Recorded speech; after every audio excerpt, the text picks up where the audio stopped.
Hi, this is Sam Ghosh and welcome to this presentation on food tech in India. So I've divided this presentation in 5 parts. First, I will talk about why should we talk about this industry right now. Then I will talk about the demand side, that is the market for food services and food tech in India and the demand drivers. And then I will talk about supply side, that is the different business model, different segments in this industry and different players in this industry and the progress that has been made in this industry. Then I will talk about policy and then I will talk about impact of COVID-19 pandemic in this on this industry. So let's get started. First, why should we talk about food tech? The Indian food services market was expected to grow. I'm saying was because this projection was before without the consideration of the COVID-19 pandemic, so that's why it was expected to grow at 10% from around 48 billion USD to 79 billion USD, assuming 1 USD as 70 rupees. Now currently the industry turnover is around 400,000 crore rupees.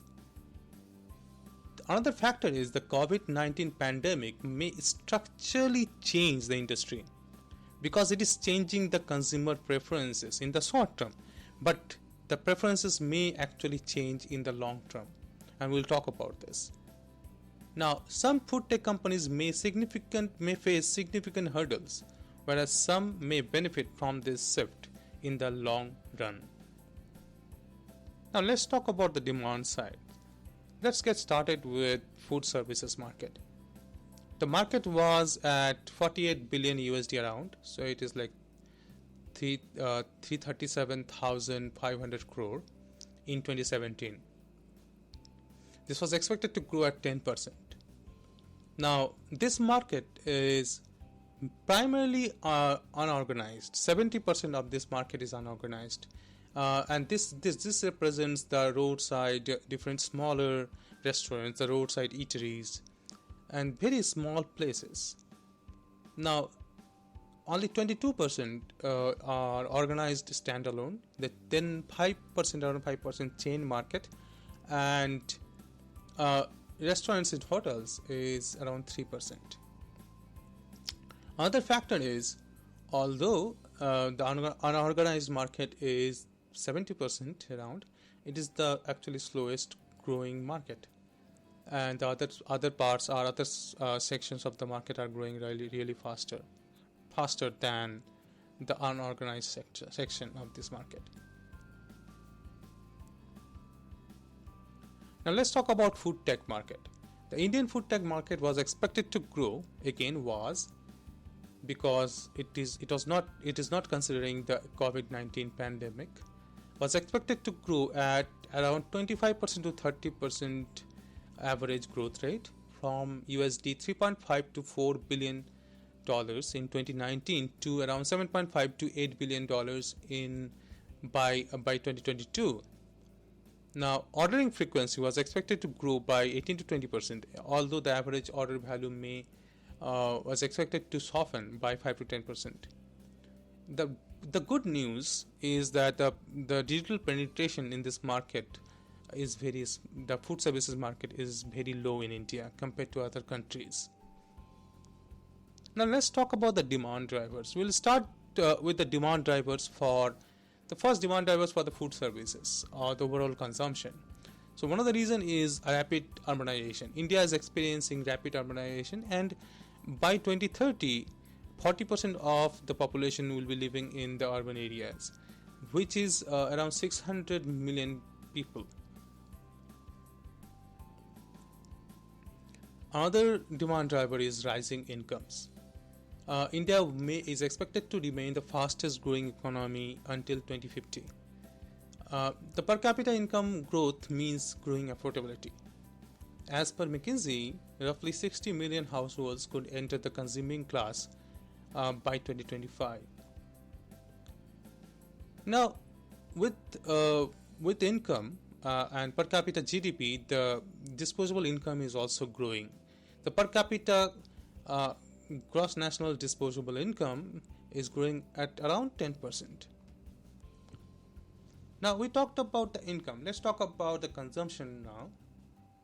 The household and NPISH, that is the non-profits who are serving the households, the final consumption for them was at less than $1 trillion in 2010, and it grew to 2000 by 2018 to $1.61 trillion. Now the India's share in global household spending was 2.43% in 2010, and it grew to 3.32% by 2018. Now, if we compare the growth rate in the consumption in India with the world, high income countries, upper middle income countries, and lower middle income countries, we can see that India, the growth rate is considerably higher than the most countries in the world. Now, with the consumption growth, the growing spending on food and food services is also growing. The private final consumption expenditure on food and non-alcoholic beverages at current prices is growing at 12.6%, at around 12.6% by 2016-17, and at restaurants and hotels it is growing around 9%, 8.8%. Now, the share of this expenditure is not very large to the overall household spending. So that is actually a good news, because it is a small part of their budget. A little growth in that will not affect a lot, like not affect in the sense that will not strain their budget a lot. We can see that food and grocery is the least penetrated segment in e-commerce. This also again is a good news for the companies in this sector. Now, another demand driver is the large and growing internet user base in India. As per TRAI, the total internet users as of September 2019 was more than 687 million. More than 500 smartphone users in India. More than 500 million smartphone users in India. Now we can see that, okay, so people are using internet, people are using smartphones, but the online spending is also growing really quickly, really fast. As we can see here, the credit card at POS, point of sales, is growing at 33%, more than 33%. The debit card use at POS growing at more than 46%. The mobile wallets spending through mobile wallets growing at 93% average, and PPI cards at more than 50%. So it's a significant growth in online spending in India. Now we will talk about the supply side. So in the supply side, let's talk about segments first. The primary segments in this industry are food delivery aggregators, cloud kitchens, online table reservations, and some niche players. Now, the food delivery aggregators are companies which help, or apps which help connect buyers with the restaurants, provide order booking services and delivery services. So they are basically they provide listing, order booking, and delivery services to the restaurants and collect a fee from them. This is the asset-light model and can be compared to marketplace model of e-commerce. Some players are Swiggy, Foodpanda, Uber Eats, etc. Now, cloud kitchens, also known as digital restaurants or online restaurants, cloud kitchens are restaurants that offer order booking and home delivery without dine-in facilities. Now, this is asset less capital intensive than traditional restaurants, but because this removes the importance of location. One of the important factor and competitive factor in case of a restaurant is the location. And with this comes a considerable cost. But if you remove that cost of location, then you save a lot of money and you can actually scale really faster, really quickly. But cloud kitchens are still more capital intensive than the delivery aggregators. Then online table reservation companies. These apps only provide like listing and table booking services. There are some niche players, which like Chayos and Chai Point, which are fundamentally food retail companies, but they use a lot of technology for order booking and order management. Now there are some players like Order Magic Pin, which is a rewards and cashback platform. Now let's talk about some notable companies in this sector. Some notable companies by the current last valuation based on last funding round are Swiggy, Zomato, CureFit, Boxite, and Magic Pen. Swiggy is fundamentally a food delivery company, and they claim to have 60% revenue market share in this sector, in the food delivery market. Zomato is a mobile based platform for restaurant discovery, ordering, and table booking. CureFit is integrated health and fitness platform, but they also provide cloud kitchen services and food delivery services for healthy food. Boxite is an Indian quick service restaurant chain with outlets across Mumbai, provides an online platform that allows users to browse through various product menus and place an order for food delivery. So it acts as a cloud kitchen as well. Magic Pin, as mentioned before, they are rewards and cashback platform. Now let's see the progress in this segment. As you can see, the food tech apps are growing rapidly. Compared to other sectors, growth is really significant. Not only the app downloads or visits, but also if you think about the engagement, it is also growing really rapidly. With the growth comes funding, for growth you need funding. So we can see that food delivery aggregators got the major chunk of funding, and if we compare this sector funding wise with other segments, we see a significant amount of funding in this sector after the e-commerce segment. After this, we will talk about different policies. Now when it comes to policy for this sector, the major concern areas are food safety and antitrust issues that has arisen in the recent times. Now let's start with food safety. In India, the Food Safety and Standards Authority of India implements and enforces regulation on food businesses prescribed in the Food Safety and Standards Act 2006. The Section 3(9) of the Act defines a food business as any undertaking, whether for profit or not, and whether public or private, carrying out any of the activities related to any stage of manufacture, process, packaging, storage, transportation, distribution of food, import and includes food services, catering services, sale of food and food ingredients. So this is a very broad description of food business. It's a broad, wide net, we can say. And the Food Safety and Standards Licensing and Registration of Food Business Amendment Regulations 2018 takes the food tech companies under the purview of the Food Safety and Standards Act. It defines e-commerce food business operators, FBO, as any food business operator carrying out any activities in Section 3(n) of the Act mentioned before through the medium of e-commerce. Now, e-commerce FBOs now need to obtain registration and license from the authorities. The e-commerce entities providing listing directory of FBO food products may not require to obtain any license or registration.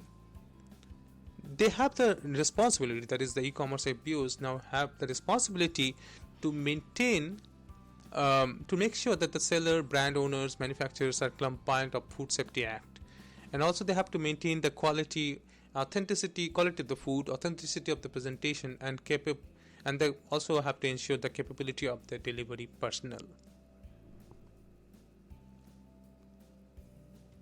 Now let's talk about the antitrust issues. In December 2018, the Kerala Hotels and Restaurants Association launched a strike against the food delivery companies. They accused the food delivery companies of abusing their dominant position in the market with deep discounting, in-house kitchens, and internal sourcing. Nearly 500 restaurants again filed online petition to the Competition Commission of India and the Prime Minister's office, alleging the food tech companies are misusing their dominant position.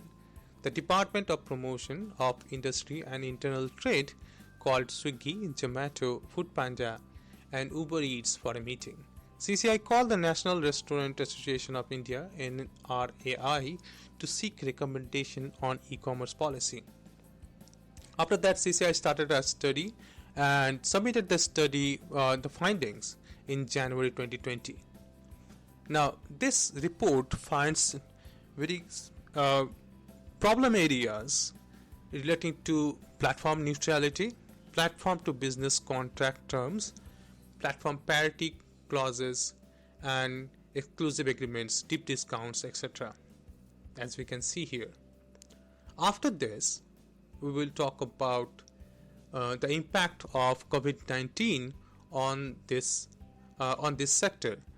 The COVID-19 pandemic may structurally change the food services industry and create winners and losers in the food tech industry in India. As we can see here, that all over the world, the food services industry suffered a lot due to the pandemic. And for India, the case is the same.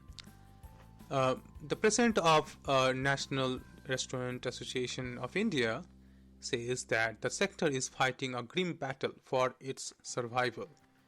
They also requested property owners for waiver of rent.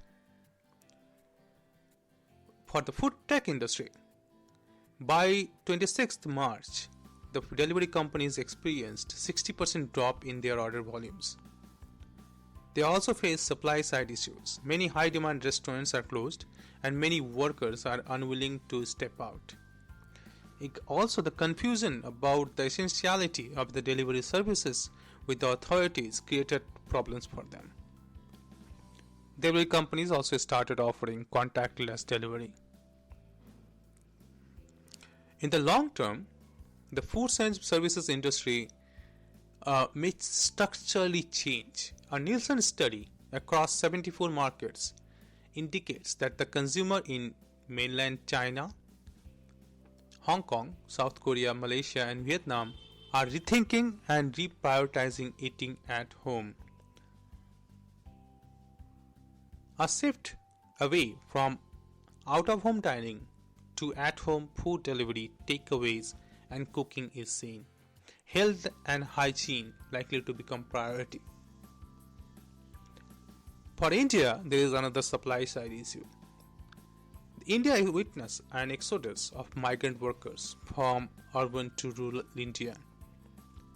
The labor shortage is already felt by the online grocers who are operational during the lockdown. The food services industry may face persistent labor shortage once they commence operations. This, along with the damaged supply chain of agricultural products, may create a roadblock for the industry. For the food tech industry, although home cooking is favorite now, in the long term, when the life comes back to the pre-pandemic pace, that when people get busy. Now many people are working from home, or all the companies are not operational.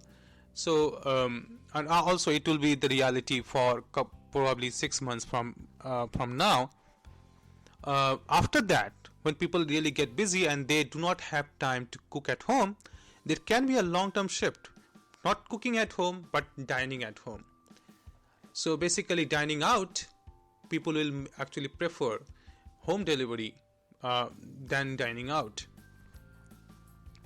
The supply side constraints, as mentioned before, may force many restaurants to close shops. So delivery and booking services may face issues with the supply. Cloud kitchens, on the other hand, may benefit from the shift if they control their supply themselves. And also, from the marketing strategy perspective, the health and hygiene becomes the keywords. So people may actually prioritize healthy and hygienic options over the cheaper options. So the companies will have to rethink their marketing strategy in the coming months and years. With this is Sam Ghosh. Thank you very much for watching.